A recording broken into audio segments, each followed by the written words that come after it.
Alright, this is the first time I'm making a video where I just sit here and talk, so hopefully it goes well. What we're going to be talking about today is tips for army men videos, as I've been asked a lot of times in the comments how I make my videos and how I edit them. So tip 1 is FPS. So FPS is important for making your videos look smooth and watchable, and if your FPS is too fast or too slow, then it'll make your video look jumpy, depending on how many photos you've got. So I normally use 10 FPS on my videos, as I found out that matches up to the amount of photos I've taken pretty well and makes it look smooth.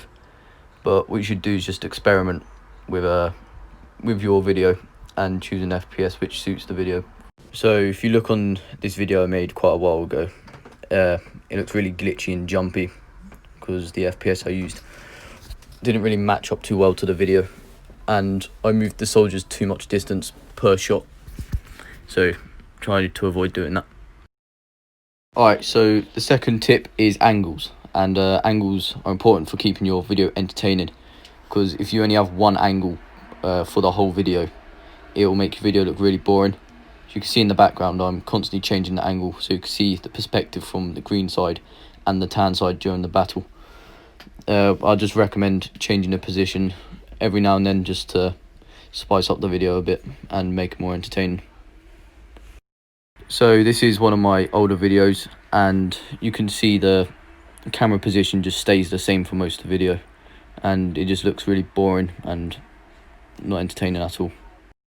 Alright, so tip 3 is visual effects and sound effects. So visual effects is more of a personal option. You don't have to use visual effects to make a good armament stop motion, but it does create more atmosphere and makes it look more realistic. And sound effects, you need to get good quality sound effects and try import your sound effects instead of just recording them off your phone, because if you do this it makes the quality sound really bad, as I'll show you in a second. So in this video I didn't actually know how to import sound effects or voices into my stop motion, so I would record the voices off my phone, and you can hear, like right now, it just doesn't sound good at all. But I would want Private Daniels here to get a full mission brief so that we can coordinate. Okay, so tip 4 is story, and I think story is probably one of the most important things about an army man stop motion. If you just have a video with no story and it just doesn't make any sense, then no one's really going to want to watch it. Even if it's the best stop motion in the world, it's always better to have a story behind it so people have something to follow. Even if it's just a small story, it's always entertaining just to have something to follow. So tip 5 is the type of video. So this is mainly for smaller YouTubers, but if you're posting small test videos like 15 seconds long or below, then people aren't really going to want to watch that, because it's not entertaining and there's nothing really to it. It'll show off like how you can do your stop motion and your visual effects and your sound effects or whatever, but people want to watch stories and have something to follow, and just a test video isn't entertaining enough, in my opinion, to most people. I used to post test videos during my earlier time on YouTube, and it didn't get too much attention and it didn't do well for my channel.